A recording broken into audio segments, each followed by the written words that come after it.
ఒక్కసారి నీ లైఫ్‌లో ఉన్న ఒక మనిషి గురించి ఆలోచించు. వాడొక్కసారి ఫోన్ చేస్తే చాలు. నువ్వేం చేస్తున్నా పక్కన పెట్టి వెళ్ళిపోయేవాడు. హెల్ప్ అడిగితే లేదని చెప్పలేదు. నీ టైం ఇచ్చావు. నీ ఎనర్జీ ఇచ్చావు. కొన్నిసార్లు నీ నిద్ర కూడా సాక్రిఫైస్ చేసావు. ఎందుకంటే నువ్వు ఒక సింపుల్ నమ్మకంతో బ్రతికావు. మనం మంచిగా ఉంటే చాలు. ఒక రోజు మన విలువ వాళ్ళకి తప్పకుండా అర్థం అవుతుంది. కానీ లైఫ్ చాలా సైలెంట్‌గా ఒక లెసన్ నేర్పిస్తుంది. ఒక స్టేజ్‌కి వచ్చాక నువ్వు గమనిస్తావు. నువ్వు ఎక్కువ చేసిన వాళ్ళే నిన్ను ఎక్కువ తేలికగా తీసుకుంటున్నారు. నువ్వు ఎక్కువ ఇంపార్టెన్స్ ఇచ్చిన వాళ్ళే నీ ఇంపార్టెన్స్‌ని మెల్లగా తగ్గించేస్తున్నారు. అప్పుడు లోపల ఒక్కటే క్వశ్చన్ తిరుగుతుంది. అసలు నా తప్పేంటి? నేను ఇంత చేసినా ఎందుకు నన్ను ఇలా ట్రీట్ చేస్తున్నారు? నిజం చెప్పారంటే చాలా మంది ఇక్కడే ఒక పెద్ద మిస్టేక్ చేస్తారు. ప్రాబ్లం మన మంచితనంలో ఉంది అని అనుకుంటారు. కానీ అసలు ప్రాబ్లం అక్కడ కాదు. నిజం చెప్పాలంటే చాలా మంచి వాళ్ళని ఈ ప్రపంచం ఎక్కువగా వాడుకుంటుంది. ఎందుకు? మంచివాడిగా ఉంటుంది తప్ప, లేక మనం తెలియకుండా ఇంకో పెద్ద మిస్టేక్ చేస్తున్నావా? ఈ ఒక్క క్వశ్చన్ కి ఆన్సర్ దొరికితే రెస్పెక్ట్ గురించి నువ్వు అనుకునే విధానమే మారిపోతుంది. ఎందుకంటే రెస్పెక్ట్ అనేది మంచిగా ఉండే వారికి ఆటోమేటిక్ గా వచ్చే గిఫ్ట్ కాదు. దాని వెనక మనం ఇప్పుడు గమనించిన ఒక పెద్ద నిజం ఉంది. అదే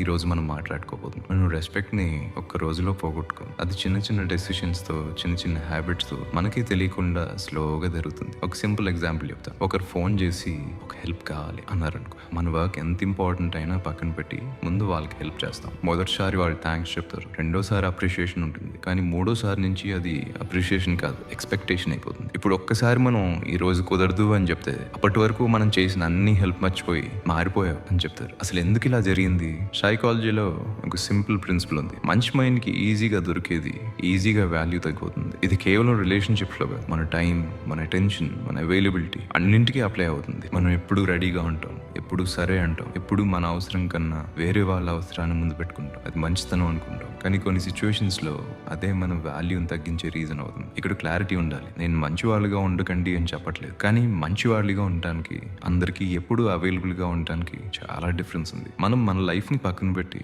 అందరినీ హ్యాపీగా ఉంచడానికి ట్రై చేస్తే కొన్ని రోజుల తర్వాత వాళ్ళు హ్యాపీగా ఉంటారు, కానీ మనం మాత్రం ఎంటీగా మిగిలిపోతాం. ఇంకా డేంజరస్ పాయింట్ ఏంటి అంటే, చాలా మంది రెస్పెక్ట్ ని మాటలతో సంపాదించాలనుకుంటారు, కానీ రెస్పెక్ట్ ఎక్కువగా మన డెసిషన్స్ ని బట్టి. మనం మన బౌండరీస్ ని ఎలా ప్రొటెక్ట్ చేస్తాం, మన టైం ని అంత వాల్యూ ఇస్తాం, అదే బయట వాళ్ళకి మన వాల్యూని చూపిస్తుంది. కానీ రెస్పెక్ట్ ని తగ్గించేది అవైలబిలిటీ ఒకటేగా. చాలా మంది లైఫ్ ని సైలెంట్ గా డిస్ట్రాయ్ చేస్తున్న ఇంకో సైకలాజికల్ హ్యాబిట్ ఉంది. రెస్పెక్ట్ ని స్లోగా తగ్గించే ఇంకో పెద్ద రీజన్ ఏంటి అంటే, మన లైఫ్ ని మన డెసిషన్స్ తో కాకుండా బయట వాళ్ళ రియాక్షన్స్ తో నడిపించడం. చాలా మంది ఒక మిస్టేక్ చేస్తారు. ఏదైనా డెసిషన్ తీసుకునే ముందు వాళ్ళకి నచ్చుతుందా, వాళ్ళు ఏమనుకుంటారు, ఎంత తప్పుగా అర్థం చేసుకుంటారేమో అని ముందే భయపడిపోతారు. ఆ భయం వల్లనే మన మనసుకు నచ్చిన పని కూడా చేయలేకపోతాం. బయట చూస్తే మనం చాలా కామ్ గా కనిపిస్తాం, కానీ లోపల మాత్రం ప్రతిరోజు అప్రూవల్ కోసం ఫైట్ చేస్తూ ఉంటాం. సైకాలజీలో దీనికి ఒక పేరుంది, వాలిడేషన్ అడిక్షన్. అంటే మన విలువ మనం డిసైడ్ చేయడం కాదు, వేరే వాళ్ళు మనల్ని ఎలా ట్రీట్ చేస్తున్నారో, ఎలా మాట్లాడుతున్నారో, ఎంత అప్రిషియేట్ చేస్తున్నారో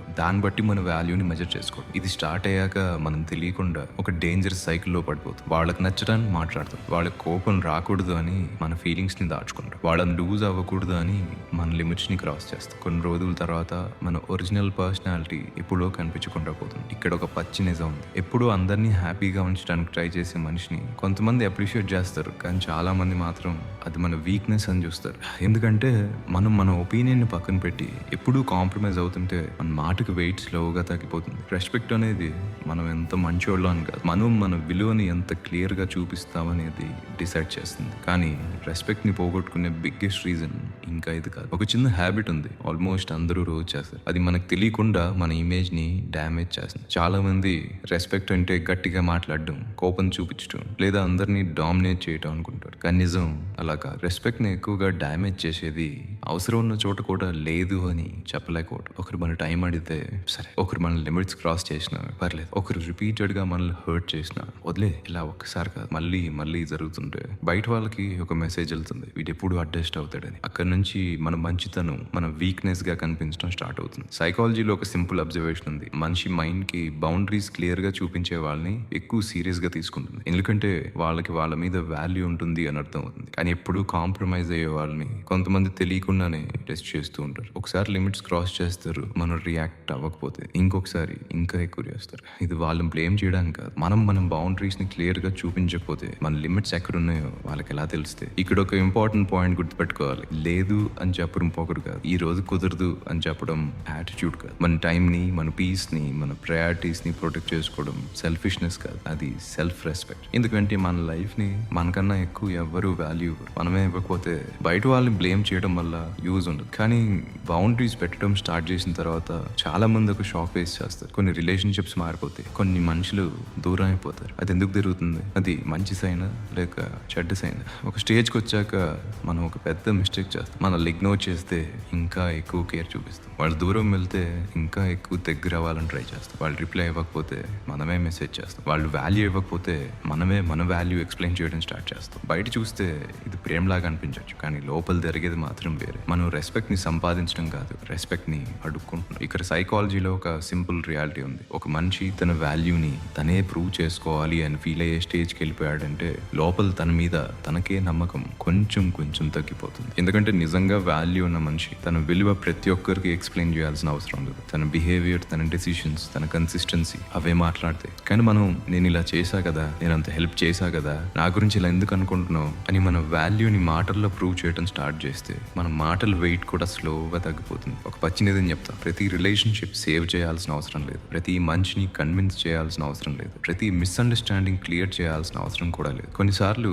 నిశ్శబ్దంగా ముందుకు నడవటం, వాళ్ళు మన గురించి ఏమనుకుంటున్నారో వదిలేయటం, అదే స్ట్రాంగెస్ట్ ఆన్సర్. ఎందుకంటే రెస్పెక్ట్ అనేది ఫోర్స్ చేసి తీసుకోలేదు, అది మన జీవితం ఎలా బ్రతుకుతున్నామో చూసి ఆటోమేటిక్గా రావాలి. కానీ ఇక్కడ ఇంకో క్వశ్చన్ వస్తుంది, మరి మన వాల్యూని ఎలా బిల్డ్ చేసుకోవాలి? ఎవరు లోకు చూడకుండా ఉండాలంటే ఏం మార్చుకోవాలి? ఇప్పటివరకు మనం రెస్పెక్ట్ ఎందుకు పోతుంది అని మాట్లాడుకున్నాం, కానీ ఇప్పుడు బిగ్గెస్ట్ క్వశ్చన్, రెస్పెక్ట్ని ఎలా బిల్డ్ చేసుకోవాలి? చాలా మంది అనుకుంటారు ఎక్స్పెన్సివ్ క్లాత్స్ వేసుకుంటే, మంచి ఫోన్ కొనుక్కుంటే, ఎక్కువ డబ్బు సంపాదిస్తే రెస్పెక్ట్ ఆటోమేటిక్గా వస్తుంది అని. నిజం చెప్పాలంటే అవి కొంతమంది అటెన్షన్ని మాత్రమే తీస్తాయి, రెస్పెక్ట్ని కాదు. నిజమైన రెస్పెక్ట్ బయట నుంచి రాదు, అది లోపల నుంచి స్టార్ట్ అవుతుంది. మనం మన మాట నిలబెట్టుకున్నప్పుడు స్టార్ట్ అవుతుంది. ఈ రోజు చేస్తా అని చెప్పిన పని కంప్లీట్ చేసినప్పుడు స్టార్ట్ అవుతుంది. ఎవరూ చూడకపోయినా మన వాల్యూస్ ని వదలకుండా బ్రతికినప్పుడు స్టార్ట్ అవుతుంది. ఎందుకంటే ప్రపంచం ముందు మనం బిల్డ్ చేసే ఇమేజ్ కన్నా మనం మనకి క్రియేట్ చేసుకునే క్యారెక్టర్ చాలా పవర్ఫుల్. ఒక చిన్న అబ్జర్వేషన్ చెప్తా, ఒక మనిషి తన టైం ని రెస్పెక్ట్ చేస్తే బయట వాళ్ళకి కూడా తన టైం వాల్యూ అర్థం అవుతుంది. తన ఎమోషన్స్ ని కంట్రోల్ చేసుకుంటే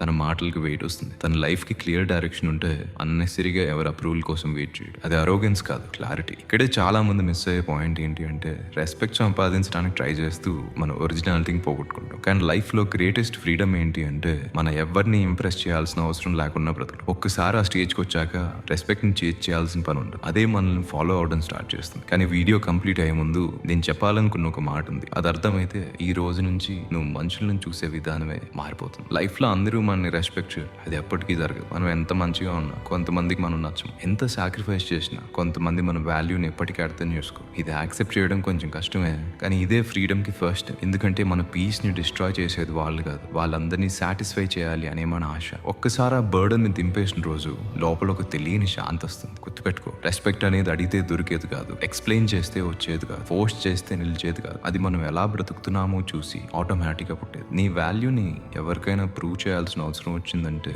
అక్కడే ఆగి ఒక్కసారి ఆలోచించు. నిజంగా నిన్ను వాల్యూ చేసే మనిషికి ప్రూఫ్స్ అవసరం ఉండవు, నిన్ను యూజ్ చేసే మనిషికి మాత్రం ఎన్ని ప్రూఫ్స్ ఇచ్చినా సరిపోవు. కాబట్టి ఈ రోజు నుంచి ఒక్క డెసిషన్ తీసుకో, అందరికీ అవైలబుల్ గా ఉండటం ఆపే, అందరినీ హ్యాపీగా ఉంచడం ఆపే. ముందు నీ హెల్త్, నీ ఫ్యామిలీ, నీ గోల్స్, నీ పీస్, వీటికి వాల్యూ ఇవ్వు. ఎందుకంటే నిన్ను నువ్వు రెస్పెక్ట్ చేయడం స్టార్ట్ చేసిన రోజే ప్రపంచం కూడా నిన్ను వేరే రకంగా చూడడం స్టార్ట్ చేస్తుంది. ఆ చేంజ్ ఒక్క రోజులో రాదు, కానీ ప్రతిసారి నీ వాల్యూని నువ్వు కాపాడుకునే డెసిషన్ తీసుకున్న ప్రతిరోజు ఆ రెస్పెక్ట్ సైలెంట్ గా బిల్డ్ అవుతుంది. ఇలాంటి హ్యూమన్ సైకాలజీ, రా రియాలిటీస్ మరియు లైఫ్ ని మార్చేసే మైండ్ సెట్ వీడియోస్ కోసం మన విక్రమ్ ప్రెజెన్స్ ని సబ్స్క్రైబ్ చేయండి. మనం మళ్ళీ నెక్స్ట్ వీడియోలో కలుద్దాం.